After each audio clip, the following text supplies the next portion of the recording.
थी। क्या नाम था? सुनीति। सुनीति का अर्थ है सुमाने अच्छी, नीति माने विचार।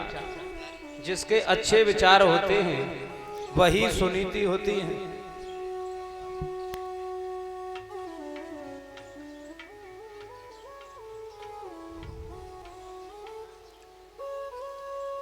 उत्तानपाद का अर्थ है जिसके ऊपर को पैर होते नीचे को सिर हो, उसे उत्तानपाद कहते हैं। तो समझ लो उत्तानपाद तो अगर ज्ञान दृष्टि से देखा जाए तो हम सभी हैं।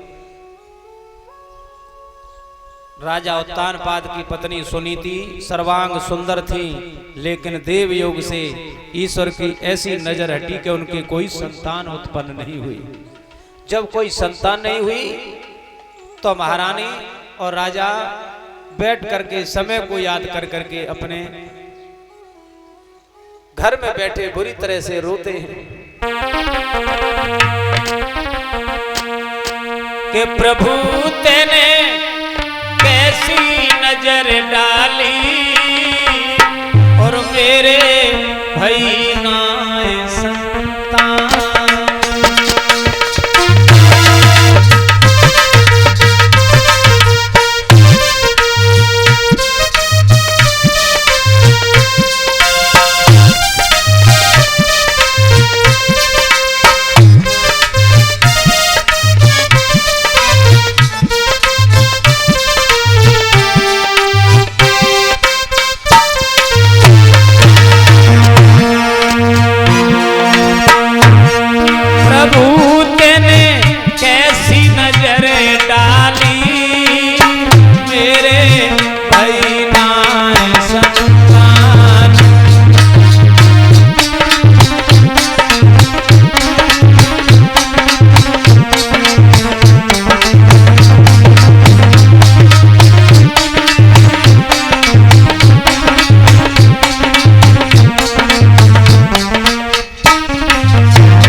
बुरी तरह से राजा उत्तानपाद रो रहे हैं, मेरे घर में कोई संतान नहीं हुई।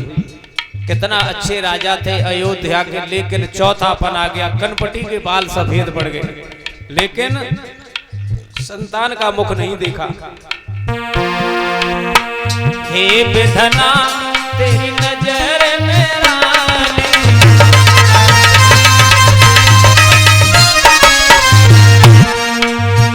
कैसी नजर तेने हम पे डाली,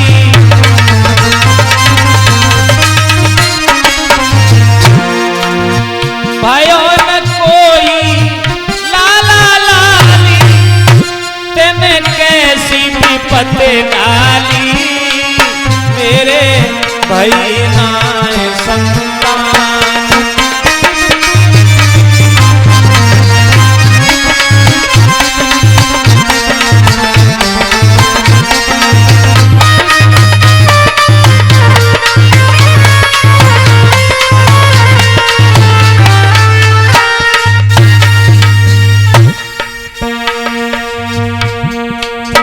घर सुनो मेरो आंगन सुनो,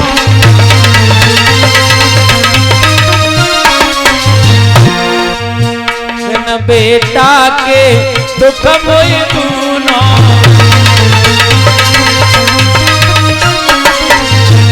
आज महाराज उत्तानपाद बिलक बिलक करके रोए और बुरी तरह से रो रहे हैं। क्या करें क्या ना करें, हमारे कोई संतान नहीं हुई। हे ईश्वर आगे क्या होना, तेने कहां नजर डाली मेरे भाई नाए संतान।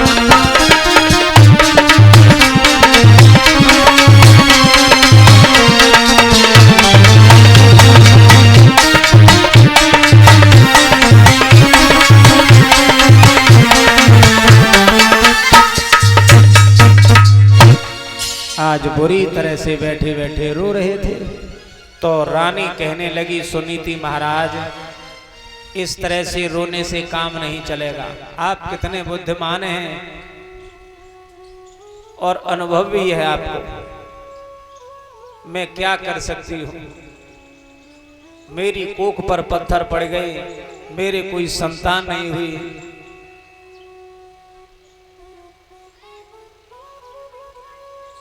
तो रो रही थी बैठे बैठे दोनों प्राणी घर में। तो सुनीति कहने लगी, महाराज रोने से काम नहीं चलेगा, तुम अपनी दूसरी शादी कर लो, हो सकता उसके कोई बालक हो जाए। राजा कहने लगे, दिमाग खराब है, दूसरी शादी करके हमें बर्बाद करना चाहती है? अरे हम तो बर्बाद होंगे ही होंगे, तू ज्यादा बर्बाद हो जाएगी, तेरी घर में जगह नहीं मिलेगी, तुझे गालियां बहुत पड़ेगी, जो और घर में आएगी वो तुझे रुकने नहीं देगी घर में। तो महाराज समझा रहे हैं, लेकिन सुनीति नहीं समझ रही है। महाराज दूसरी शादी कर ले, दूसरी शादी कर ले, दूसरी कर लो, बार बार एक दिन दो दिन रोज कहती है महाराज दूसरी शादी कर ले।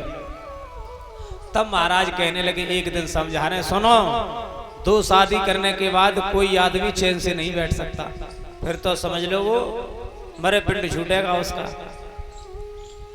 तो राजा उत्तानपाद समझा रहे, प्यारी दूसरी शादी की मत बोल, अब हम तुझे दृष्टांत के द्वारा समझाते कि एक भाई था, उसकी दो शादियां हुई। जो छोटी वाली थी वो बड़ी लड़क थी, लड़ने वाली, और कुछ माता बहनें ऐसी होती हैं जो लड़ने में ही उनका बहुत मन लगता है, जब तक दो चार जट न ले लें तब तक उनकी रोटी नहीं पचती। बोल गोविंद भगवान की।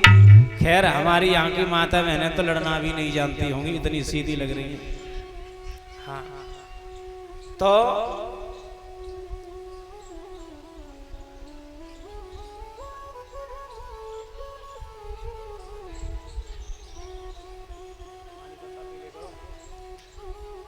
दो शादियां हुई, छोटी वाली लड़ने वाली थी, बड़ी वाली सीधी थी। रोज लड़ाई दंगा, रोज दंगम दंगा, लठ बजे घर में, चैन से नहीं रोटी खाने दें। एक दिन क्या हुआ, बड़ी वाली को उसका भाई बुला के ले गया, बड़े वाली को उसका भाई बुला करके घर ले गया। अब छोटी वाली रह गई, माता बहनें समझेंगे, छोटी वाली जब घर में रह गई तो बेचारी लड़ने का मन करता है। अब किससे लड़े, दीदी चली गई घर, अब लड़ने का मन करता है, और जीव उनकी बीर बीर खुजावे, लड़वे को गारी देवे। अब क्या करें, तब क्या हुआ, उसने सोचा लाओ काऊ पड़ोसन से जाके लड़ूंगी, पड़ोसन से। और पड़ोसन उसके बारे में अच्छी तरह से जानती थी, लेकिन एक दिन नई आई हुई थी। जब वो पड़ोसियों के पास में गई, दरवाजे पर किसी ने दरवाजा नहीं खोला।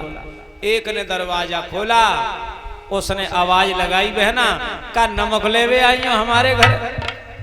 हाँ, उसको मौका मिल गया, सोई एकदम से गाली शुरू कर दी। हाँ, राण तेरे ही घर नमक है, सोते हमारे घर का नमक है, औती बाहर करके ले आते हो ही देख ले। और भैया वो ने गाली दे वो शुरू करी।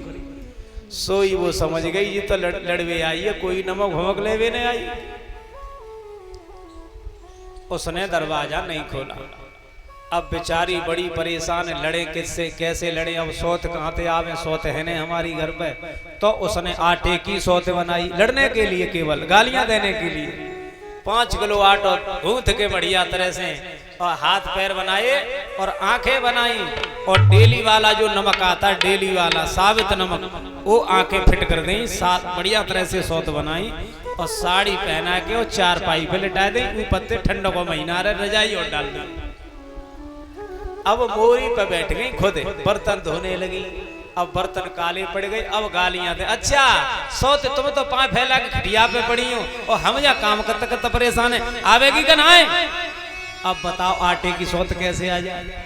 केवल लड़ने के लिए आटे की सौत बनाई, केवल गालियां देने के लिए। अब आटे की सौत पड़ी रही, फिर थोड़ी देर में फिर गालियां दी, औती आ जाना तो अब यहाँ ले रजाइया भजाइया सब फेंक दूंगी तेरी उठा के। अब तो गाली पे गाली दे, बहुत देर हो गई। अच्छा सौत, अब तू ऐसे नहीं मानेगी, बहुत सोने की आदत है तुझको, ला आज तो चूल्हे में धरूंगी, ले जाएगी। अब क्या हुआ, राजा उत्तानपाद समझा रहे, प्यारी उसने अपनी सौत आटे की जो बनाई थी उठा करके आग जलाई चूल्हे में, और जैसे चूल्हे में उठा के फेंकी, ले सौत तो बड़ो सोने की आदत है, ला तो जा फूकूंगी। और जैसे ही चूल्हे में डाली, अब आटो कैसे जरे, बहुत समय हो गया। तो सबसे पहले अग्नि को नमक ने पकड़ लिया, जो आंखों में नमक लगा था। एकदम से जैसे ही नमक पर आग चेटी, एकदम से नमक पट से दाम बोला, नमक चटका। और जैसे नमक चटको तो वो बैठी देख रही चूल्हे के पास में, बाकी आंख में जाके नमक लो, पट सीधा दोनों आंखें फूट गई। तो तब से ये कहावत बन गई, भैया सोत तो चूनों की बुरी होती है। तो साबित की आ गई तो मेरे पिंड झूठे हो। बताया सोत चून की बुरी, जहर की छुरी मान ले प्यारी, कोई आवत दे निकाल करे तेरी ख्वारी।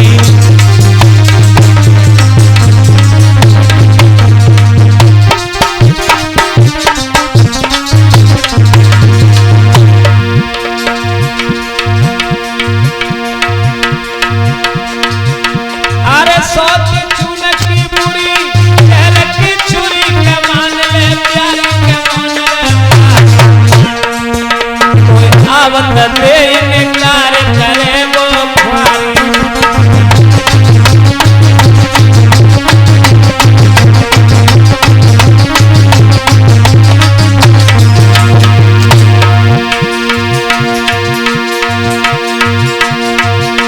अच्छे कर्मों के करने से जग में प्रकाश हो जाता है,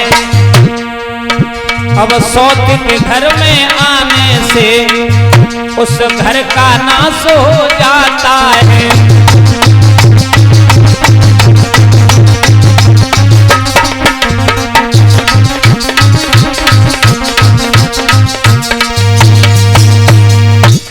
उत्तानपाद समझाने लगे, अच्छे कर्मों की करने से घर में प्रकाश हो जाता है, जिस घर में सौत आ जाती है उस घर का नाश हो जाता है। अरे प्यारी मैं शादी नहीं कर सकता, लेकिन पीछे पड़ गई, शादी करो शादी करो। तो बेचारे मजबूर रह गए, और मजबूर होकर के उन्होंने मंत्री से भी सलाह की। तो शादी का जब मन बना लिया, तो अधर्म की कन्या सुरुचि के साथ में शादी करके अयोध्या में लेकर के आई। क्या नाम पड़ा? सुरुचि। अब सुरुचि का अर्थ थोड़ा अलग है। सुमाने है तो अच्छी, लेकिन रुचि गड़बड़ हो रही है यहाँ पर। रुचि कहते हैं मनमानी के लिए। जो लोग अपनी मनमानी से चलते हैं उन्हें सफलता थोड़े दिन तो मिल सकती है, लेकिन अंत में पछताना पड़ सकता है। जो लोग मनमानी करते हैं, सुनीति और सुरुचि दो रानियां हैं, और दोनों के नाम के आगे से परिचित महाराज अगर सु अक्षर हटा दिया जाए तो क्या रह गया? नीति और रुचि। अगर सु अक्षर हटा दे तो नीति और रुचि रह गया। जो लोग नीति से चलेंगे उनको सफलता मिलती है, और जो रुचि से मनमानी से चलते हैं उन्हें परेशानियों का सामना करना पड़ सकता है। जैसे सुरुचि और सुनीति के साथ रहने लगे, तो एक दिन सुरुचि को जब बहुत दिनों तक तो महाराज छुपाते रहे कि मेरी कोई शादी नहीं हुई, बाद में पता लगा, ओहो, तब सुरुचि कहने लगी, अच्छा तुमने मेरे साथ कितना गलत किया, जानबूझ के मुझे बताया नहीं, मेरी दूसरी शादी की है। जब एक तुम्हारी रानी थी तो हमें क्यों लेकर के आई? मुझे मेरे पिता के यहाँ भेज दीजिए। लड़ाई होने लगी, लेकिन सुंदरता ज्यादा थी सुरुचि की। सुंदरता पर पागल होकर के महाराज सुनीति को भूल गए और सुरुचि से प्रेम करने लगे।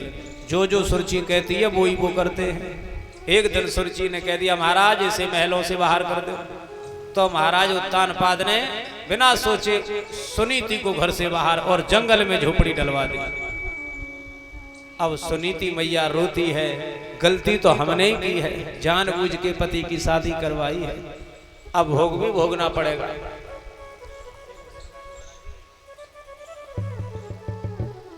पूरी तरह से रोती है। जंगल में सुरुचि के साथ महाराज रहते हैं।